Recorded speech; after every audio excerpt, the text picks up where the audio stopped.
Sure. And that, I think that was the first time in a while someone just took the air out of the room for me on something. I was like, I'll shelf this. Because I was just like, I liked this thing, and then you wouldn't, excuse my language, shut the fuck up.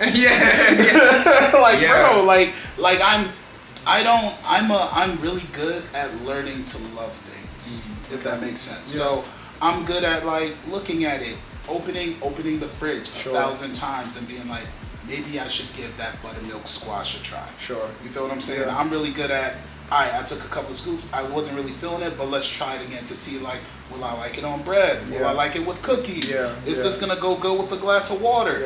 And then, like, after I find something that works and I have like a groove and a habit, I'm like, okay, we know what I do like about this, how far can we take this? And when I realized, I was like, oh, this is a good stride, all this other shit, it was great. I didn't factor, like, what happens when other people get their hands on the thing that you're working on and they start wanting to talk about it, but they don't want to learn about it, they just want to go to the finish line. So I have the type of personality, if you start pushing up the finish line for me instead of where I saw it, now I'm not going to want to cross that finish line, because I'm like, bro, the race ain't the same. You done threw water on the dirt, now it's mud. You done like brought bugs and like spiders and a whole bunch of other stuff that like wasn't on the track. Like, I don't even have my bug off, ain't even working the same over here, because like you messed up. The flavor ain't the same. I'm gonna cross the finish line and be like, alright, I'm gonna go run another race because I ain't like that race. And that's, I mean, that's not being in love with the journey, or them not respecting the journey, letting you be in love with it. And I think this is a different strategy than whatever the one was I forgot about, but just being able to know which friends, I guess, to have which conversations with, and not saying that you can't. I mean, unfortunately, you can't tell everyone everything, but not even on like, I guess, privacy thing, but just like, hey, if I need uplift, if I need, you know, somebody to just be an advocate, if I need a friend that's like, okay, I can call at 2 a.m. and they'll be there at, you know, 2:05. Those are different people, and you know, and even being, you know, understanding not to put all that weight on one person, and like, okay, actually, Dan, this is my 2 a.m. you know, person. Let me maybe not call them, you know, all throughout their day too, just to talk about, you know, silly shit or whatever. Give them the day off. Exactly. I mean, and that too. Like, okay, I do hit this person in every crisis. Maybe let me like try to deal with this myself, or whatever the case. So knowing definitely what friends to, you know, what friends to apply to what situations, and even like when it comes to bonding, because like there's gonna be friends who love to party or love to drink or love to do whatever, kind of love to travel, and then there's friends who don't. So if I'm inviting my, you know, hometown, you know, I stay in DC, friends to travel, then, you know, I'm barking up the wrong tree, and we're not building on, you know, what it is that we both can enjoy. And they have to, you know, take that, be that same type of person, and be aware and know, okay, oh, my boy likes to travel and he likes to drink too. Maybe we go, you know, to Virginia and drink, so that way, oh, it's out of DC, but oh, we're also whatever the case, and like meeting in the middle. But I think it's, we do have to like, one, understand, you know, what our friends' maybe skill sets or even purposes are, or what their languages are. And their languages as well, and knowing, you know, what ours are and theirs, so that even realizing that they could possibly be different. And then also not expecting certain results out of, you know, friends who have even expressed, hey, we don't have that kind of friendship, or I don't, you know, I don't have the capacity to like whatever, help you through your relationship or whatever the case. I'm not even in a relationship. What the fuck you want me to tell you? Like, but that honesty is necessary. And again, like, just, you know, I think honesty is a strategy, like well placed honesty. Have you ever lost friendships over a strategy?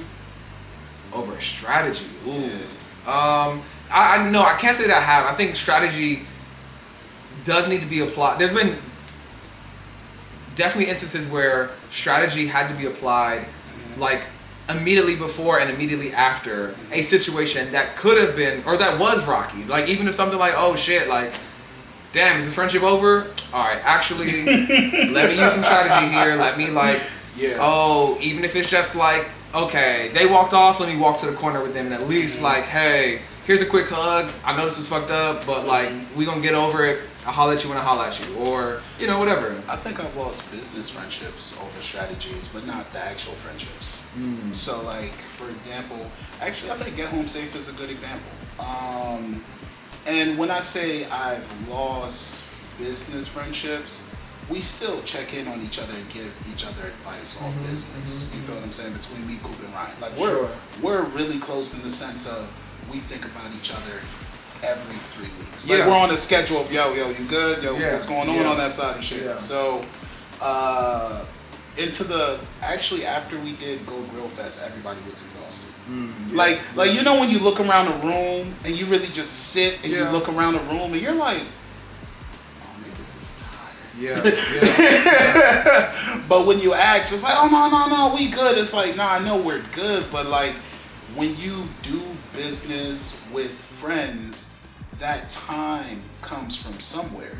So the time you guys would usually use towards getting drinks, the time you guys would use towards hanging out, cracking jokes, that time might be replaced with how are we going to make sales? How are we going to pitch mental health? How are we going to reach out into the community? And if you don't have the awareness of where the friendship is getting less and where the business is getting more, it's very easy to lose their, what's the word I'm looking for? Not presence. When people suffer from imposter syndrome in terms of who you are, you lose your place in that friendship. It's like, am I someone who works with him, or am I still the friend? And then you get to those little boundaries of, man, I have this thing I really want to talk to my friend about, but we do work, and I haven't really taken care of that work thing yet. Can we have that conversation? And like those nuances. So they were a good example of, okay, I can see when things are getting too much for my friends that I do work with. So now I'm better at recognizing, hey, let me pull you over to the side. Like, I have friend dates where we just go out and like we sit down and we just talk. And they're like, oh, they try to bring it home, say, nah, it's about you and me. Like what's going on? How are you doing? Like, what's up with life? Because like my personality, from what I'm recognizing, is so big because of the work that I'm doing, that it's very easy to be like, but his work is so important. But to me, my friends are my work too. So it's not just me helping my community in terms of people who are asking me for help when it comes to like mental health, advice, where can I get a resource, where can I get a therapist. My work is also my friends who I work with closely. Hey, what's going on in your life? What's up with you? What are we not talking about that we need to talk about? Like what's going wrong in your life or what's going right in your life? Because like both those conversations are important. It's very easy to become the friend that only talks about what's going wrong in their life and you don't keep track of the happy moments. And it's like, you got to remember, every time you have those conversations, you create a new profile of your friendships. So that's why I say like they're an example of that, because we lost that, but it's okay because we came back to it.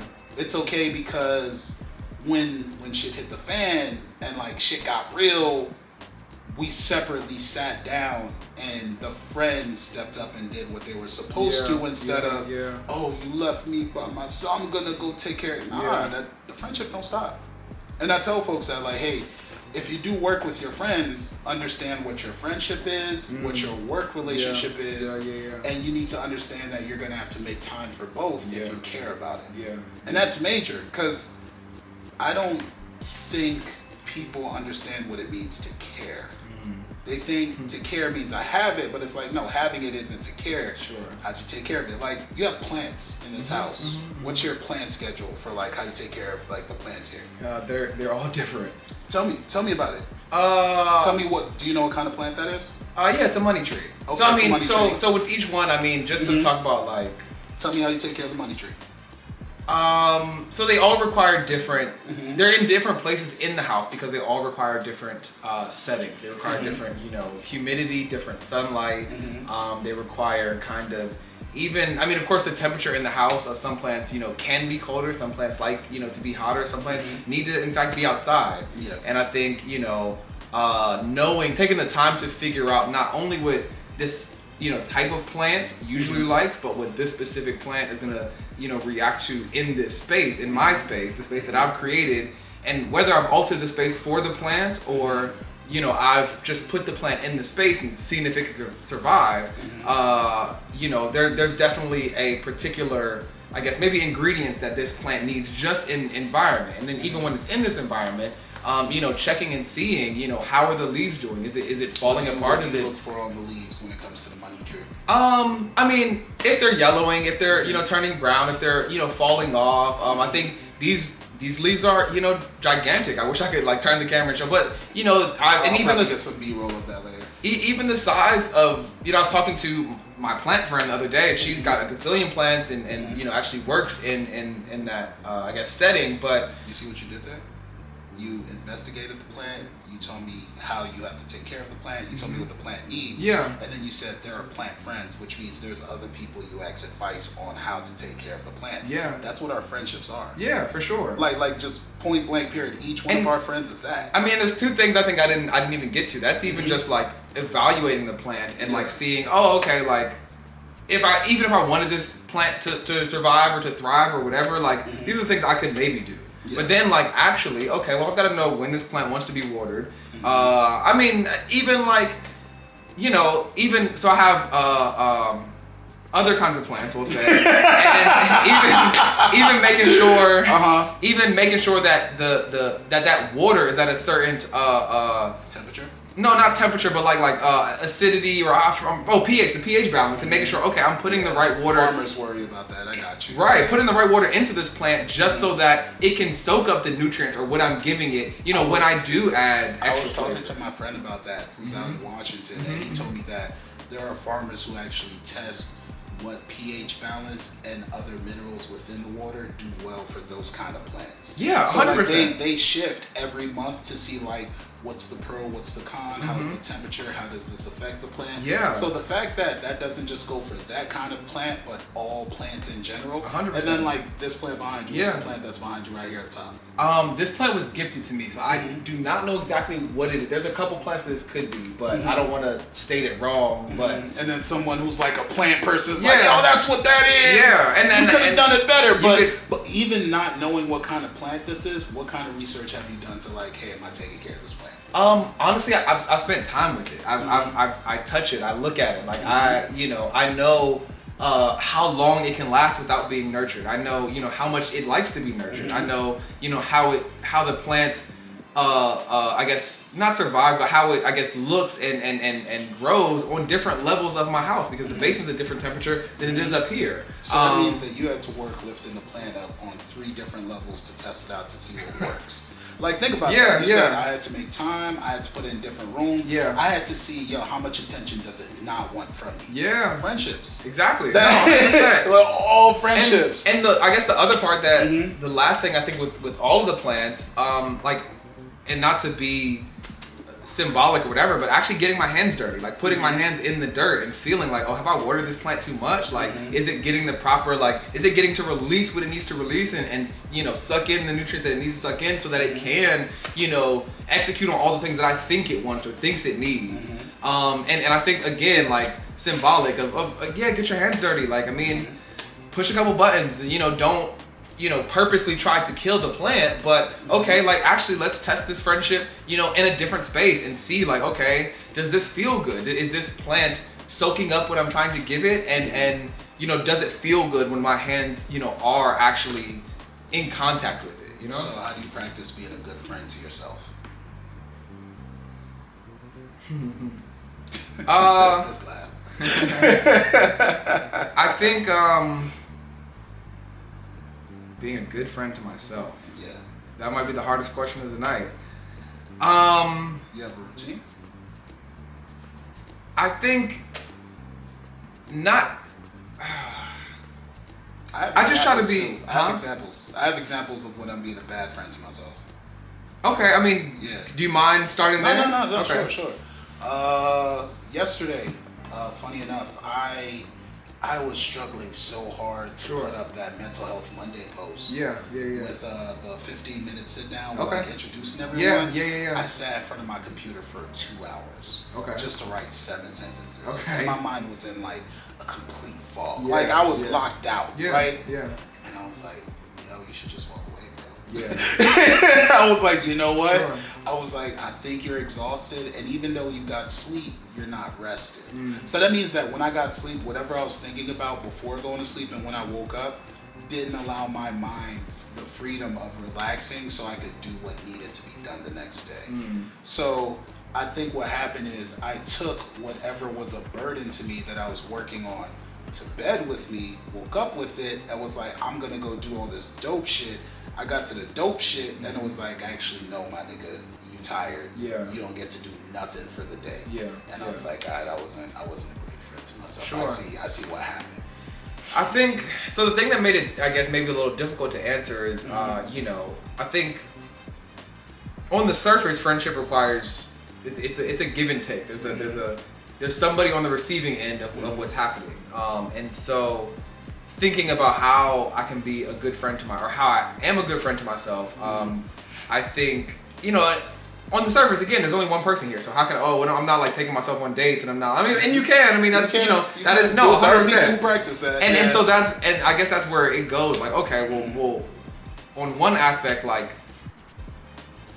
I don't know if the chicken came before the egg, but like, okay, the things I want to see in my friendships, let me practice those things on myself. Let me like, okay, actually spend, you know, money on something I enjoy and like, you know, really appreciate. Okay, this is something I value. And then honoring the people that I care about and saying like, oh, you know what? I'm not gonna get this person a great value brand. I'm gonna get them the like, you know, the Oreos, you know, double stuffed with the whatever chocolate covering because I know that's what this person likes. And maybe it's not, you know, I don't like cookies or these not the Oreos I like or whatever the case. But you know what? Like, I would honor myself with this like the red carpet rollout. Why would I not do that for the people that I'm like asking to be around me or that I'm fighting to be around? So I think that's one aspect, but then I think, you know, something that I personally tried to implement is even like separating myself and like looking from outside of myself and like, okay, Rodger, like, what the fuck are you doing, bro? Like, and whether that comes in the form of just meditation or, you know, journaling and writing or, I mean, literally like just talking to yourself, like looking in the mirror. I mean, the very first thing I thought when you asked the question was holding up the mirror, and I used to say that to people a lot when they're like, oh, just give compliments or whatever. Like, I'm just a mirror. Like, I couldn't do this if it wasn't for you. So whatever you're complimenting me on, like, hey, thank you. Like, I'm like, we're both here. So, you know, but I think that's something that you can do on your own, just looking at like, well, what am I actually doing? Like, the sleep that you need, if it takes talking to yourself and be like, Rodger, you're tired as hell. Like, why do you keep trying to, you know, operate and be creative off of 3 hours instead of just getting the 6 or the 8 or whatever? Yeah. Or you know, just hold up the, like, bro, you look like shit. Like, you know, stop, you know, or not even, oh, you're disrespecting, you know, the people in your circle or whatever. So just like. So for you, it's acknowledgement of what yeah. really